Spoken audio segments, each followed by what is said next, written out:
Dalam nama Bapa dan Putra dan Roh Kudus. Amin. Allah Bapa di surga, kami mengucap syukur dan terima kasih. Engkau membuka mata kami bahwa betapa luar biasa janji yang Kau berikan kepada kami.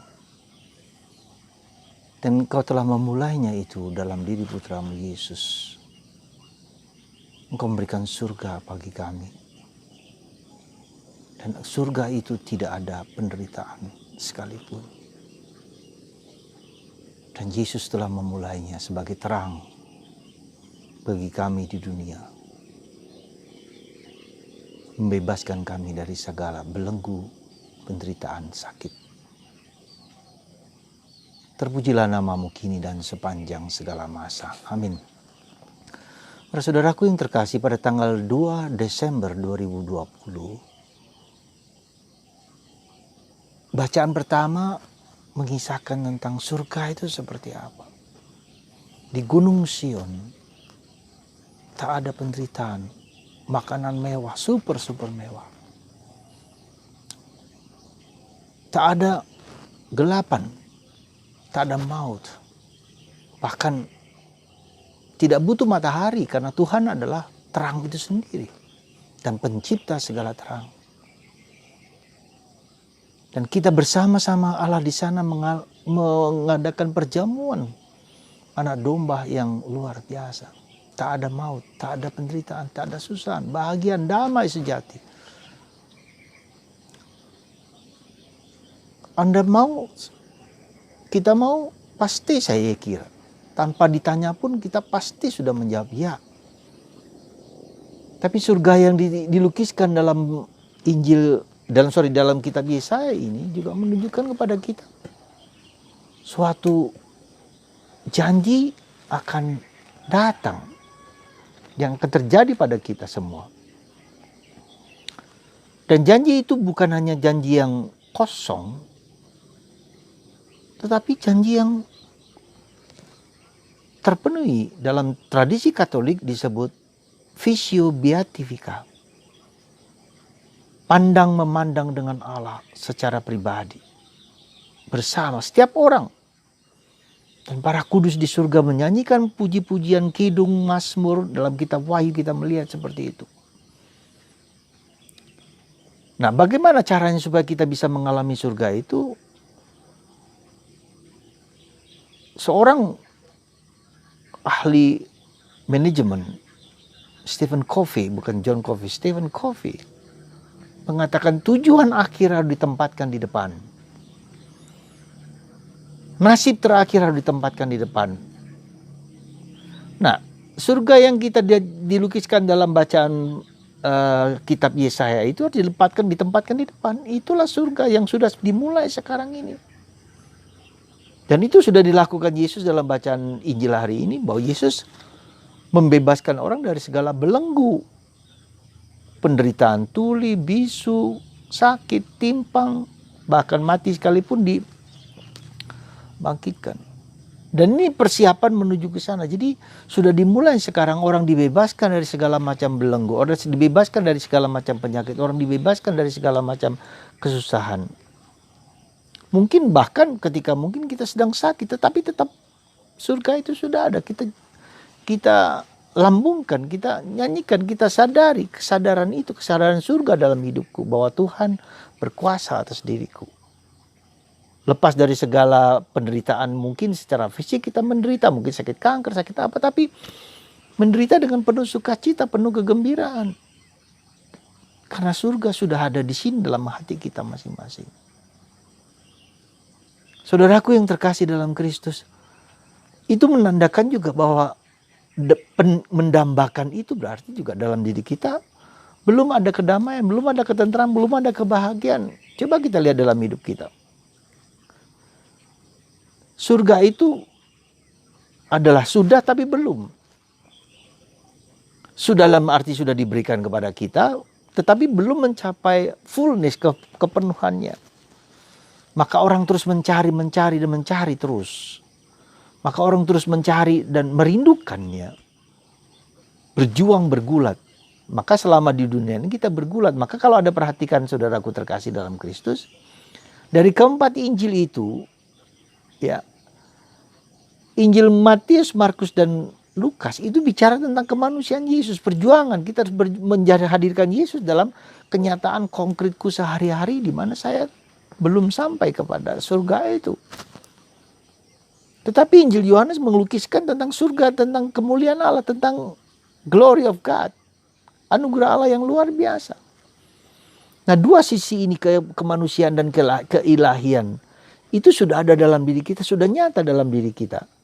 Maka yang ilahi ini yang harus bisa menggerakkan kita untuk memotivasi, menghadirkan Tuhan di dalam hidupku. Nah, caranya bagaimana? Kalau Yesus hari ini menyembuhkan orang dari berbagai macam penyakit, maka kita juga harus, saya dan Anda adalah ikut serta teman sekerja Kristus untuk membebaskan orang dari segala macam penyakit. Apa saja. Orang tuli, orang bisu, orang timpang, ya, orang gak punya uang, gak punya makan, dan seperti Yesus memberikan makan ribuan orang. Nah, kita menjadi seperti Yesus gitu loh. Ketika surga itu ada, saya tidak hanya surga berterima kasih, tapi saya juga menjadi pelaku di dalam menciptakan surga itu.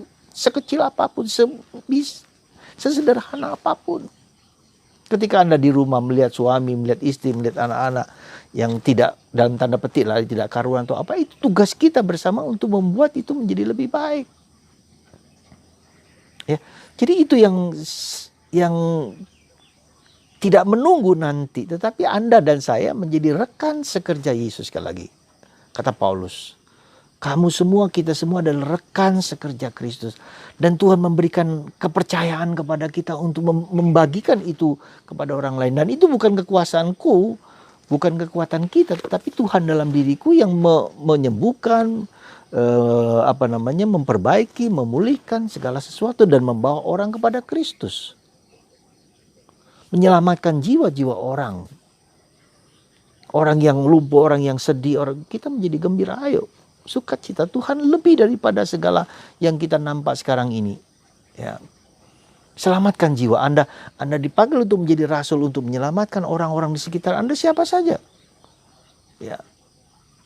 Nah, maka ketika saya sudah selalu mengatakan, ketika kita berada dalam situasi penderitaan, dalam situasi sulit, dalam situasi relasi yang tidak baik, itu adalah indikasi bahwa Tuhan memanggil saya untuk memulihkan, memperbaiki itu. Dan untuk itu saya harus bertobat. Memulai dari saya. Nah, pada masa Advent ini ada satu hal yang mungkin saya perlu katakan kepada Anda. Ketika masa Advent, ketika masa Prapaskah, ada satu hal yang dilakukan secara bagus, secara indah bagi orang Katolik adalah pergi ke Bapa pengakuan. Ya. Mohon ampun atas segala dosa kita. Dan kita mengampuni orang-orang yang telah melukai hati kita. Maka saya minta kepada Anda, saya mohon kepada Anda, bukan minta, saya mohon kepada Anda, coba orang-orang yang melukai hati Anda, yang sakit, yang menyakiti hati Anda, yang Anda ingat telah melukai atau membuat Anda hubungan tidak baik, ampuni 100%. Ampuni, karena kalau kita tidak mengampuni, rahmat itu tersumbat gitu loh. Tidak mengalir, karena kita tidak mengampuni, karena Tuhan sudah mengampuni aku dan aku tidak mengampuni, maka terhambat. Maka coba lihat satu kali lagi, 1, 2, 3. Lihat siapa saja yang menurut Anda yang tidak menyenangkan, tidak menyukai, tidak membuat Anda menderita dan segala macam. Dan jangan menawar-nawar. Artinya begini, kita seringkali menawar, enak aja dia yang membuat luka saya harus mengampuni dia. Jangan seperti itu. Itu victim mentalitas saya adalah orang yang yang korban. Kok saya memberikan maaf kepada kamu? Ini tidak akan membuat kita maju. Ampuni 100% apapun, karena Tuhan memakai orang-orang tersebut. Anda ingat Yusuf dalam perjanjian lama dijual oleh saudara-saudaranya. Sekali lagi, dijual oleh saudara-saudara dan bahkan mau dibunuh. Karena iri, hanya soal iri, satu keluarga iri, bayangkan, hanya iri. Ayahnya lebih sayang kepada dia daripada yang lain. Dibunuh, bayangkan. Dalam keluarga kita. Tetapi ketika dia sudah menjadi dalam pergulatan, dalam apa namanya, dalam jatuh bangun, dalam kesulitan-kesulitan berat, akhirnya dia menjadi seorang perdana menteri di Mesir dari Raja Firaun. Dan saudara-saudaranya datang, bahkan ayahnya datang. Tentu dia tidak mudah mengampuni, memaafkan. Dia mencobai dulu saudara-saudaranya.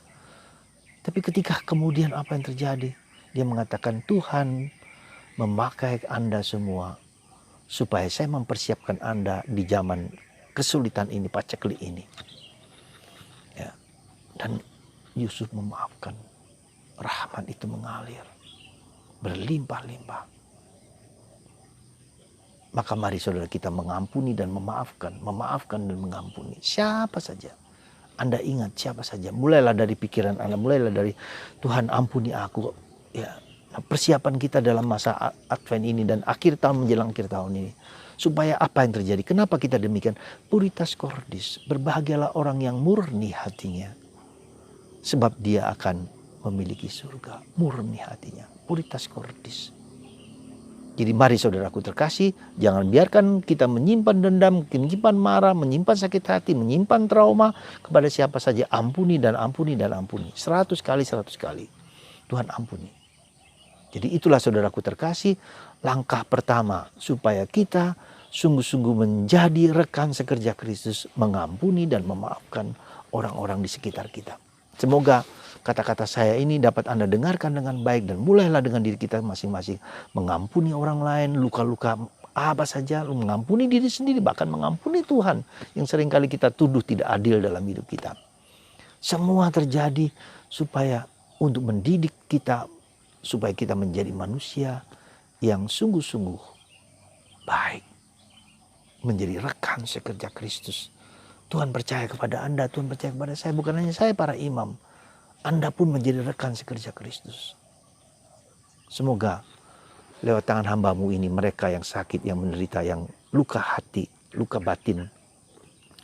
Ya, ada dendam, ada marah, ada kekecewaan, ada sakit hati, dibuang, disingkirkan dengan roh yang jahat itu. Dan diganti dengan roh sukacita, roh kegembiraan, roh pengampunan, roh maaf.